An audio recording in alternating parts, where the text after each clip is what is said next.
Hello everyone, and welcome to my little activity video. I've never really given this activity a name before, but since I always start things off by warning the students that I will be ito teki mendokusai, or in English, intentionally difficult. So, that's going to be the name for today. And this is not so much a game and more of a challenge for your students to try and overcome.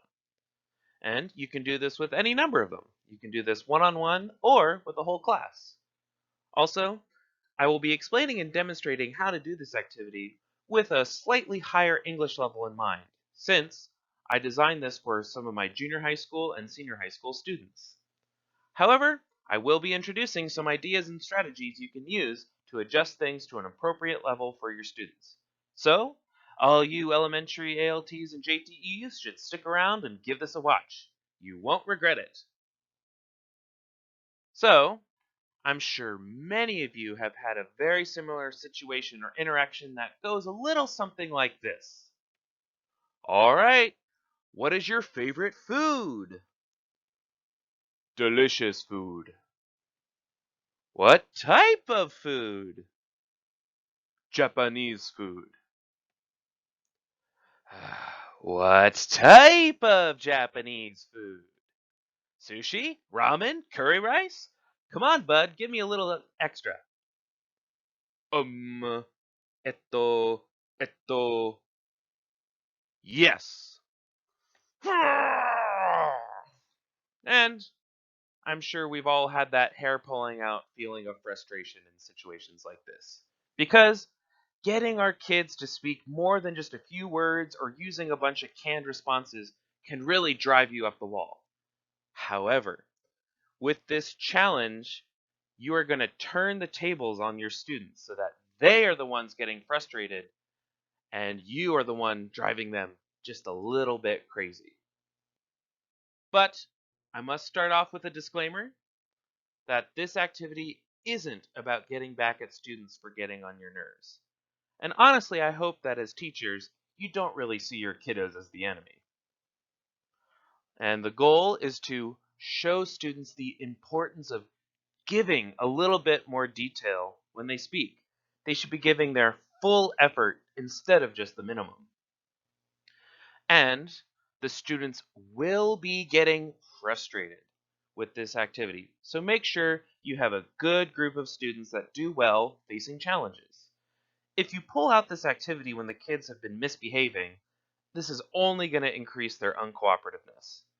The best time to introduce this, in my opinion, is when the kids have been doing fairly well in class, but you think they could use a little bit of an extra challenge.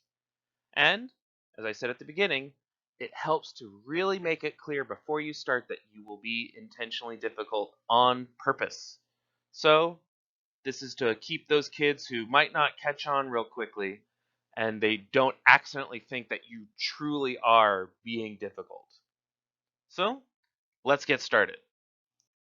First things first is you're going to be showing the whole class, your students, or whoever you're working with, a simple picture. Simple drawing. You can draw it on the board, show it to them.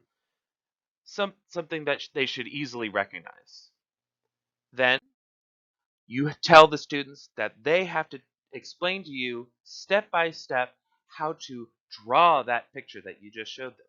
You can use a whiteboard, chalkboard, or even some pencil and paper if you have a small group. They will have successfully completed the challenge when they have guided you into recreating the original picture. Also, it helps to keep the original picture somewhere visible for the students to reference for your first time doing this activity. But as your students get familiar with this activity, you can take the picture away so that they have a little bit of an extra challenge. However, drawing this picture is not going to be as easy as they think. So, let's see an example of how this activity will go with the very first step. So, you simply start by asking the students, what do I do first? Uh, Draw a square. Okay, square. No, no, no. A big square. Okay, a big square. Nande? M-size square. Ah, I see. M-size square. Yes, yes, yes. So it will take a couple tries for the students to really catch on and realize that they need to give you those details. But let's see how things go when we step it up to the second shape.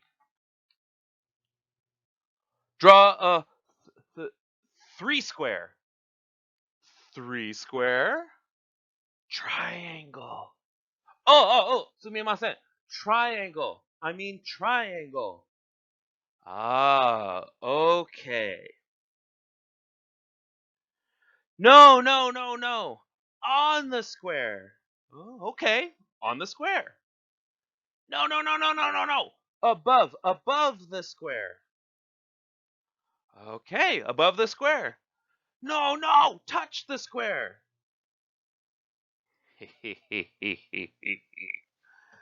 Yada!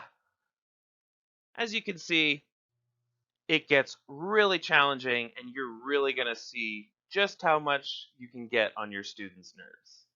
But as they continue the activity, they're going to start to really give you those details that you've been craving in your regular English classes. So you might start to get something towards the end like this. Okay, Matt Sensei, draw a small circle inside the rectangle, on the right side, in the middle. Don't touch the rectangle. Cha-dun! Woohoo! Yes! Ooh, yokata!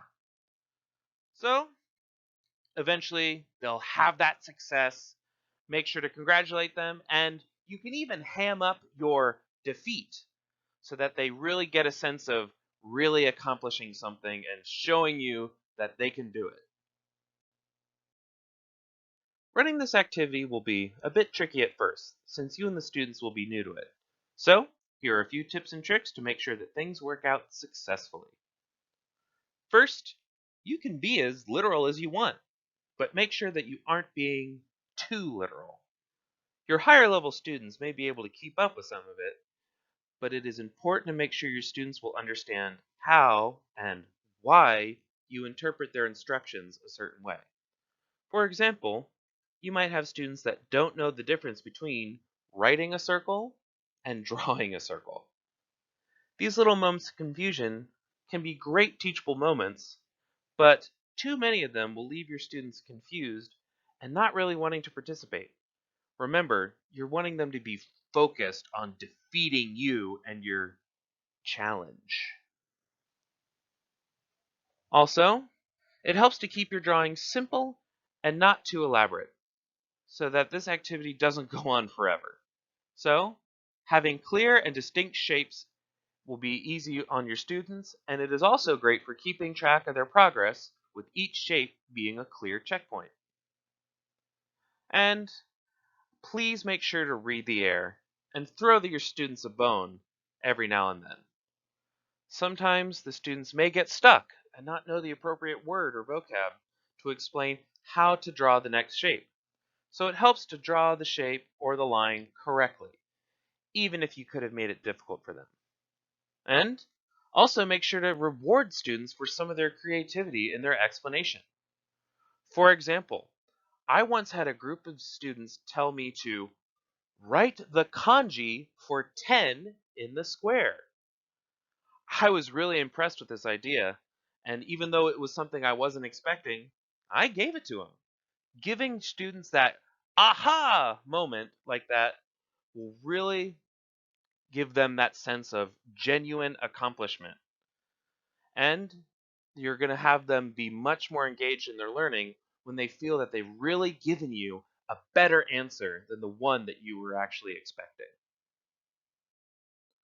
And with this activity, there are different ways that you can change things up and adjust them to fit the appropriate level for your students. So as an idea to level things up, you can ramp the difficulty by requiring students to give instructions in full sentences.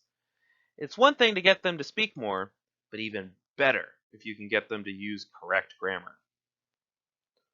And for those of you with students with a lower level of English, you can provide them with a word bank of the vocabulary that they can use and piece together the instructions that they want to give. And If you are extra creative and you have some time to make some additional materials, you can change things up so that you're doing more than just drawing. For example, making a pizza or folding origami. Now, you probably can't make a real pizza, but I've seen a lot of creative uses of construction paper and other craft materials. So, whatever you can think of, you can try and use it for your activity. So, I want to thank you for watching. That's just about it that I can explain with this activity. Again, there's so many different possibilities. I hope you can find the right level of challenge and have fun with your students in class. And maybe you've already got a couple devilish ideas of your own that you can use to fit into this format. And please, if you have any further questions, please send me an email and I'll do my best to answer them. Thank you again for watching and enjoy the rest of your STC.